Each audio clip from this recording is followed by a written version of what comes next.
Isaiah chapter 37, verse 1. When King Hezekiah heard this, he tore his clothes and put on sackcloth and went into the temple of the Lord.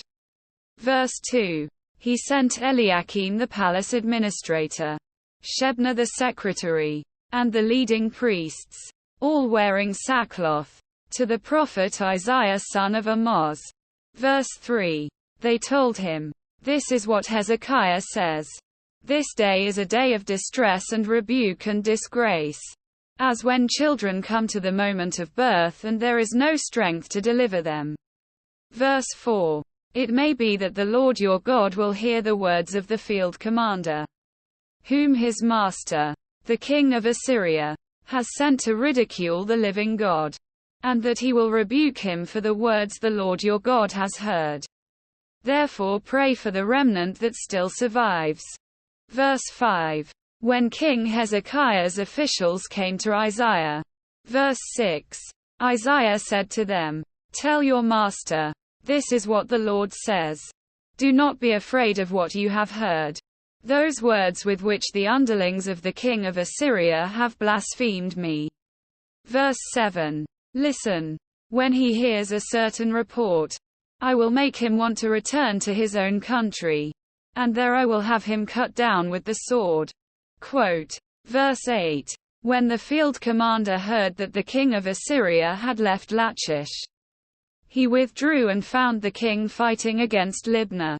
Verse 9. Now Sennacherib received a report that Tirhakah, the king of Cush, was marching out to fight against him. When he heard it, he sent messengers to Hezekiah with this word. Verse 10. Say to Hezekiah king of Judah, do not let the God you depend on deceive you when he says, Jerusalem will not be given into the hands of the king of Assyria. Verse 11. Surely you have heard what the kings of Assyria have done to all the countries, destroying them completely. And will you be delivered? Verse 12. Did the gods of the nations that were destroyed by my predecessors deliver them? The gods of Gozan, Haran, Rezeph and the people of Eden who were in Telephonassa. Verse 13. Where is the king of Hamath or the king of Arpad? Where are the kings of Lair, Sepharvaim, Hena and Iva? Quote. Verse 14. Hezekiah received the letter from the messengers and read it. Then he went up to the temple of the Lord and spread it out before the Lord. Verse 15. And Hezekiah prayed to the Lord. Verse 16. Lord Almighty, the God of Israel, enthroned between the cherubim, you alone are God over all the kingdoms of the earth. You have made heaven and earth. Verse 17. Give ear, Lord, and hear. Open your eyes, Lord, and see. Listen to all the words Sennacherib has sent to ridicule the living God. Verse 18. It is true, Lord, that the Assyrian kings have laid waste all these peoples and their lands. Verse 19. They have thrown their gods into the fire and destroyed them.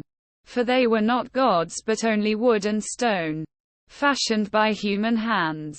Verse 20. Now, Lord our God, deliver us from his hand, so that all the kingdoms of the earth may know that you, Lord, are the only God.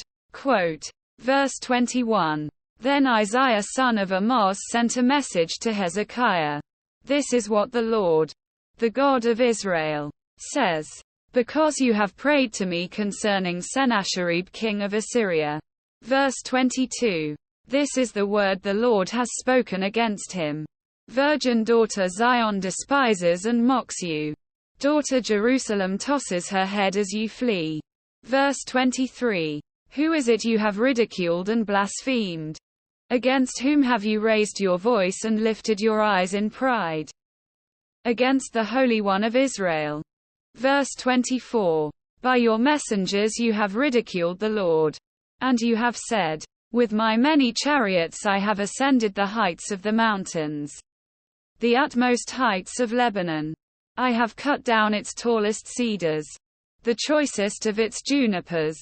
I have reached its remotest heights, the finest of its forests. Verse 25. I have dug wells in foreign lands and drunk the water there. With the soles of my feet I have dried up all the streams of Egypt. Verse 26. Have you not heard? Long ago I ordained it.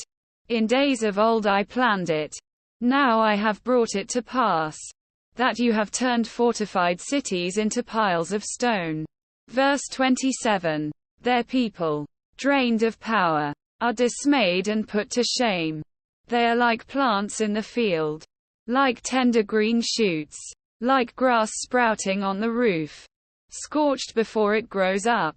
Verse 28. But I know where you are and when you come and go and how you rage against me. Verse 29. Because you rage against me and because your insolence has reached my ears, I will put my hook in your nose and my bit in your mouth, and I will make you return by the way you came.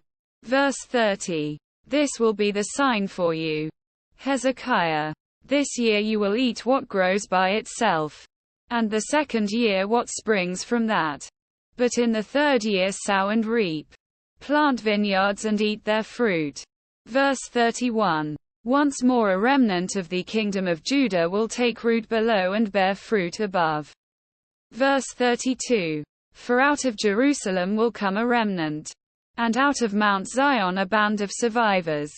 The zeal of the Lord Almighty will accomplish this. Verse 33. Therefore this is what the Lord says concerning the king of Assyria. He will not enter this city or shoot an arrow here. He will not come before it with shield or build a siege ramp against it. Verse 34. By the way that he came he will return. He will not enter this city, declares the Lord. Verse 35. I will defend this city and save it, for my sake and for the sake of David my servant. Quote. Verse 36. Then the angel of the Lord went out and put to death 185,000 in the Assyrian camp. When the people got up the next morning, there were all the dead bodies. Verse 37. So Sennacherib king of Assyria broke camp and withdrew. He returned to Nineveh and stayed there. Verse 38. One day, while he was worshipping in the temple of his god Nisroch, his sons Adramelech and Sharezer killed him with the sword, and they escaped to the land of Ararat. And Esarhaddon his son succeeded him as king.